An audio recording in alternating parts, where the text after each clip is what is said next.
It was a crisp Tuesday morning when Lisa Jefferson, the newly appointed chief of police for Rivertown, cruised down Interstate 47 in her black sedan. She had always enjoyed the calmness of her morning drives, and today was no different. The fresh autumn air swept through her open window, and she was lost in thoughts about leading her new team. Though new to the position, Lisa wasn't new to the job. She'd worked her way up over a decade of service.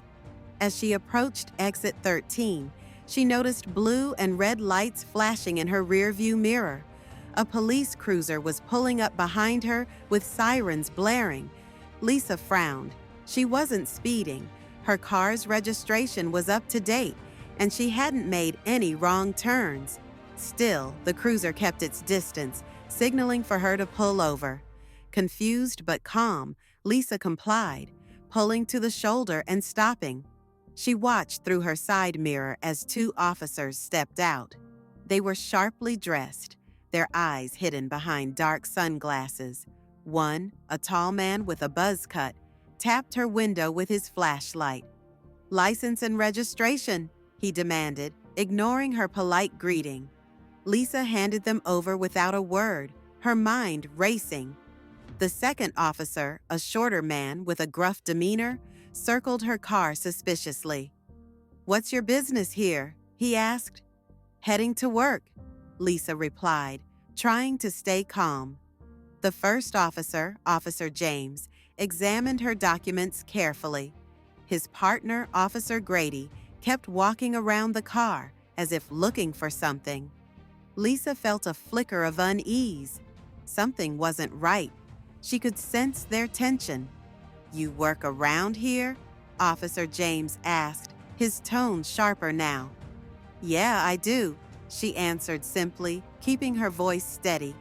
James eyed her suspiciously, muttering, "We'll see about that."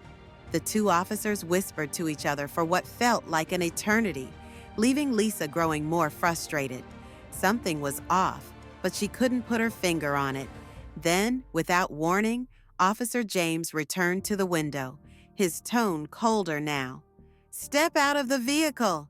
Lisa blinked in confusion. "Excuse me?" "I said, step out," James repeated more forcefully. Lisa's heartbeat quickened. "Can you at least tell me why?" she asked. "Step out now," Officer Grady barked from the passenger side. With no other choice, Lisa opened the door and stepped out. The officers moved in quickly, their hands resting near their holsters as if expecting trouble. "Mind explaining what's going on here?" Lisa asked, standing tall but alert. James smirked. "We got reports about a vehicle matching this description involved in illegal activity." "Illegal activity?" Lisa asked incredulously. "What kind of illegal activity?" Grady crossed his arms. "We'll be the ones asking questions." Lisa's suspicion grew. As they searched her car, their smug expressions deepened her doubts. Were they enjoying this? It felt personal. They clearly thought she was powerless. Mistakenly, it seemed. "Nope, nothing here," Grady said, disappointed. James stepped back. "We're going to need you to come with us for questioning." For the first time, Lisa smiled, but it wasn't a friendly smile. "Are you sure you want to do this?" Before they could respond, a black SUV pulled up behind them. Deputy Chief Martin, Lisa's direct superior, stepped out. "Is everything okay here?" he called out, his voice carrying authority. The officers froze, their faces draining of color as the realization hit. Lisa Jefferson wasn't just some random driver. She was their new boss, the chief of police. The moment Deputy Chief Martin stepped in, the tension in the air was palpable. James's hand instinctively dropped from his holster, and Grady looked as though he wanted to disappear. They had harassed the very person they were supposed to serve. Martin walked up to the officers, his gaze hard. "What exactly is going on here?" James swallowed, struggling to explain. "We pulled her over because the car matched a description of one involved in suspicious activity." Martin raised an eyebrow. "Suspicious activity?" He turned to Lisa, who stood silently, arms crossed, her expression unreadable. Martin understood this was a test.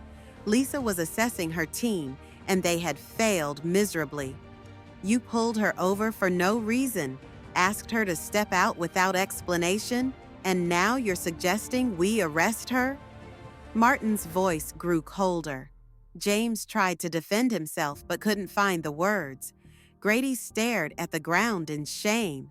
Lisa finally spoke up, her voice calm but firm. "Did you run my license?" James hesitated. We were in the middle of it." "That's a no," Lisa interrupted, her gaze sharp.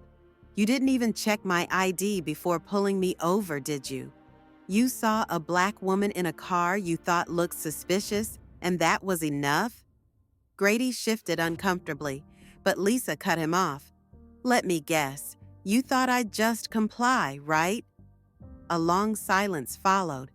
Neither officer could meet her gaze. Martin stepped forward, his voice heavy with authority. "Do you understand how serious this is? You've just harassed the chief of police." Grady's hands trembled as he stammered. "We didn't mean—" "You didn't think," Lisa interrupted. "You didn't follow procedure. You didn't treat me like a citizen. You treated me like a suspect the second you saw me." The officers stood in silence, the weight of their mistake heavy on their shoulders. They had crossed a line they couldn't undo. Martin turned to Lisa. "What do you want to do?" Lisa took a deep breath, her anger still simmering. "I'm not firing them," she said, her voice measured. "But there will be consequences. Suspend them immediately, pending an internal investigation. This isn't about saving face. It's about justice." Martin nodded, acknowledging her decision. Lisa turned back to the officers, her gaze hard. "If you're going to wear that badge, you better earn it every single day."